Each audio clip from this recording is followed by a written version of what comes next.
Aurora and Arthur Petrova. When Marija's away, Petar, Aurora, and Arthur will muck around.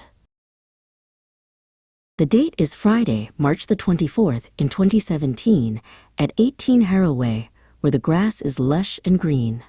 Since September, the Petrovas have called Great Baddow home, a spacious change from Romford, where the wild buses roam. Aurora and Arthur are ecstatic, though life is quite different now, in this quiet Chelmsford suburb, beneath the blossom bough. Dobarden, Dobarden, they shout, with voices loud and bright, two energetic children, a truly loquacious sight.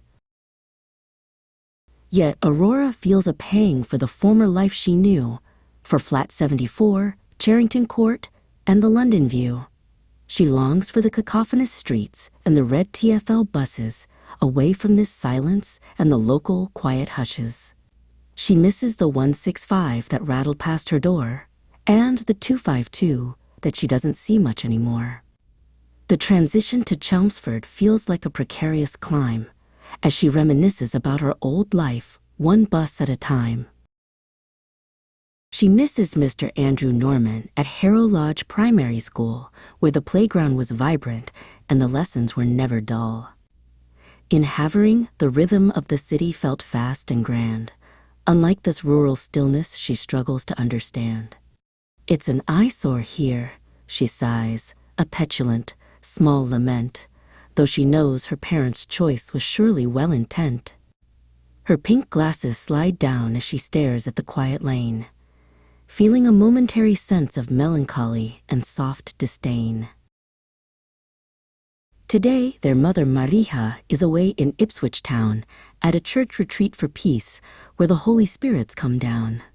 She dons her orange clothes to conceal the scars of old from a childhood kettle accident, a story often told. Obichamte, obichamte, she'd said with a kiss upon the cheek before she left her family for the spiritual heights she'd seek. Her orange glasses shimmered as she waved a fond goodbye, underneath the vast expanse of the wide and morning sky. Marija finds solace in the pews and the hymns of ancient grace, while her long sleeves shield the memories that time cannot erase. The boiling water's legacy is a secret she must keep, while she prays for her children and the promises they reap. But at home, the atmosphere begins to shift and sway, as the children realize their mother is truly far away. The house feels different without her calm maternal hand as Petar takes the reins of the house and the Petrova land. Petar wears his favorite suit of deep and royal blue, ready to guide his children, though he lacks a mother's clue. His blue glasses sit firmly on the bridge of his stern nose as he prepares to manage the household and all its budding woes. Arthur, put your shoes on.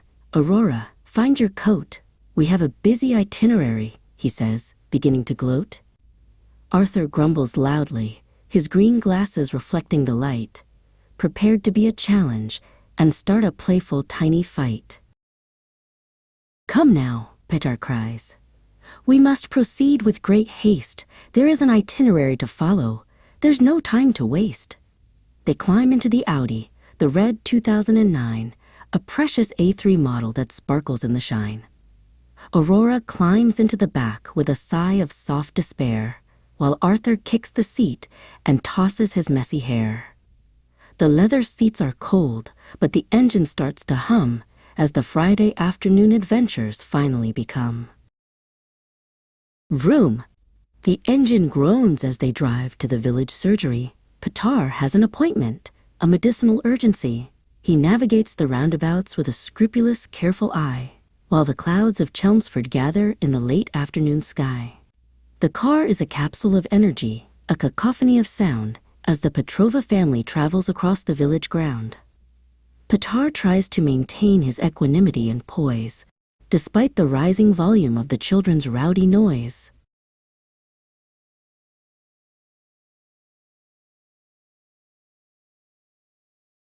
At Baddow Village Surgery, the atmosphere is dismal and gray, a stark contrast to the children who want to muck around and play.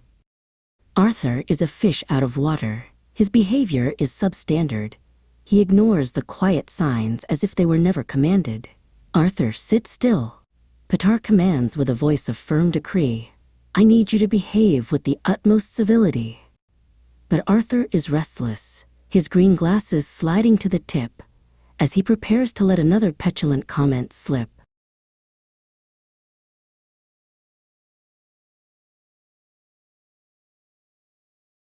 The waiting room is stuffy, smelling of antiseptic and dust. Aurora tries to read her book, for she knows that she must.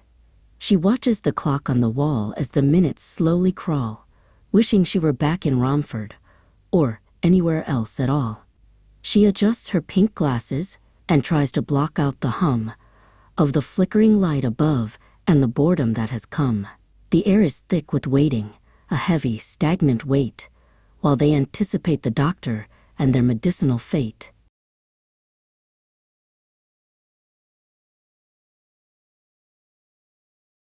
Arthur pulls his phone out, but his face begins to fall. There's no signal here, he shouts, a scream to end them all. He waves the device in the air, seeking a single bar, complaining that this surgery is the worst place by far.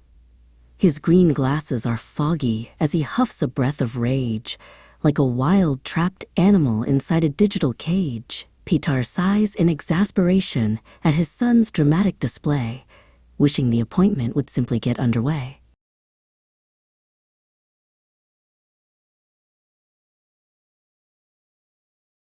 Aurora, Petar whispers, while we wait in this place, practice your poem for Sunday with elegance and grace.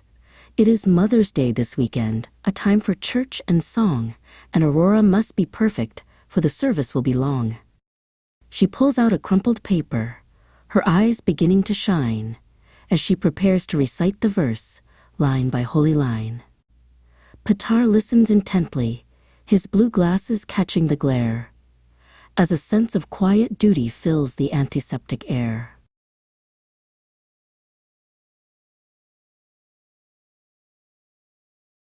My mother, she begins, her voice a soft melodic trill. Her love is like a fortress or a beacon on a hill. She guides me through the darkness with a lamp of golden light and keeps me safe and warm through the shadows of the night. She speaks of Marija's kindness and her spirit, strong and true, thinking of the orange glasses and the mother that she knew. The poem is a metaphor for the love they all share, a testament to the woman who is currently in prayer.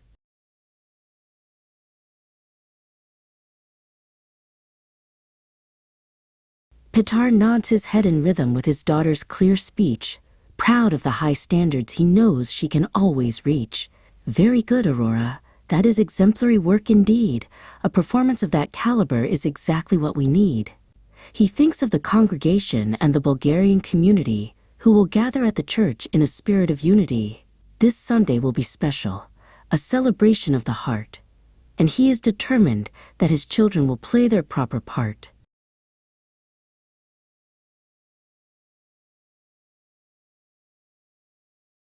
The appointment is finished, and they exit the gray hall, leaving the surgery behind, the dullest place of all. They climb back in the Audi as the sun begins to set, heading back to Haraway, with their hunger growing yet.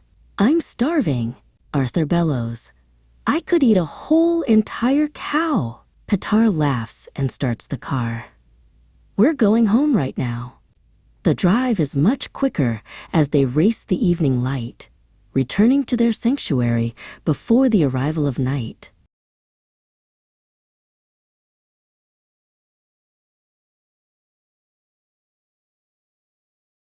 Back inside the house, where bulk and ornaments adorn the shelf, Aurora feels the comfort of being back within herself.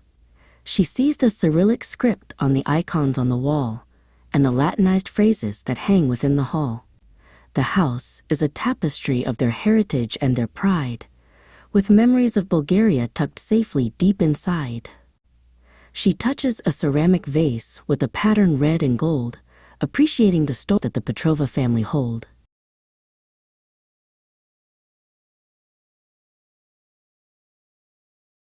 In the kitchen, Petar starts to cook with a vigorous flair.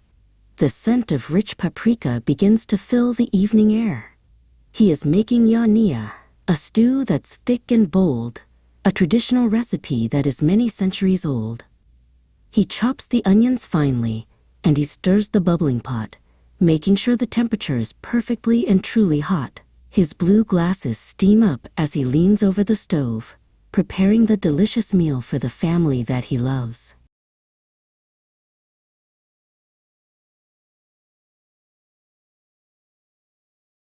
Lunch is served, he calls, though it's closer now to tea. Come and sit at the table with the proper courtesy.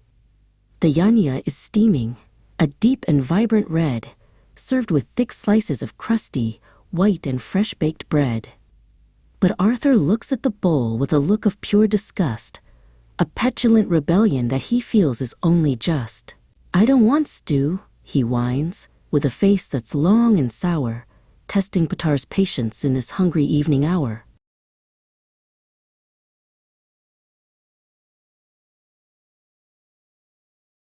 First, we say our grace, Petar says with a solemn tone, to thank the Lord for the blessings that we have been shown. They bow their heads in silence, Aurora, Arthur, and their dad, giving thanks for the food and the good times they have had.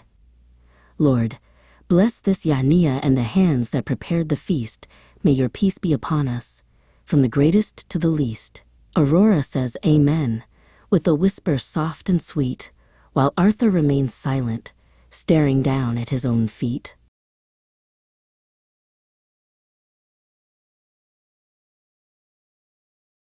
Arthur is inconsistent. He refuses to eat his fill. He'd rather be erratic and go against his father's will. He pokes at a potato with a fork that's sharp and cold, ignoring the instructions he has repeatedly been told. You must eat your dinner, Arthur. It's detrimental to your growth. To skip a meal like this is a waste and a folly, both. But Arthur is belligerent. He won't take a single bite, determined to exacerbate the tension of the night.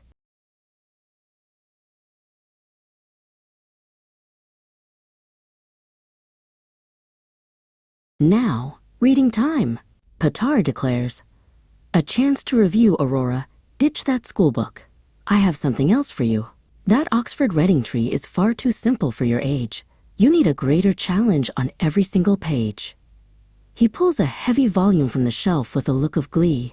The Complete Adventures of Charlie and Mr. Willy Wonka, you see? Aurora looks at the book, which is thick and very wide, with a sense of nervous wonder at the magic held inside.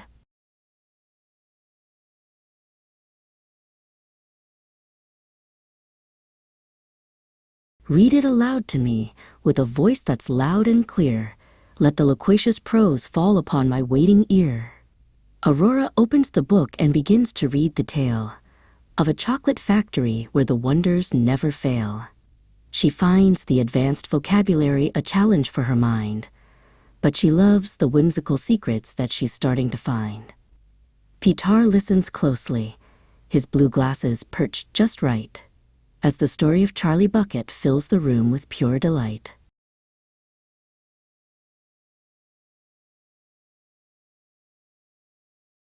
Meanwhile, Arthur is sulking with a book of his own, Slug Needs a Hug, a story that he has long outgrown.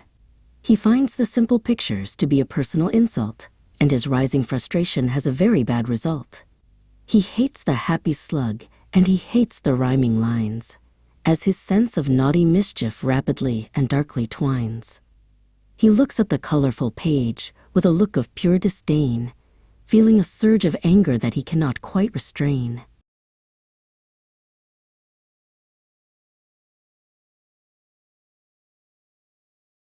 Then Arthur, in his fury, does a deed that is atrocious, a move so cold and calculated, it's truly quite ferocious. He grabs the corner of the page and with a loud paper rip, he vandalizes the book with a firm and steady grip. Petar is livid. His face turns a shade of deep, dark red. That is the last straw, Arthur. Go straight upstairs to bed. The boy is caught red-handed. His sabotage is clear, and consequently, the end of his fun is drawing very near.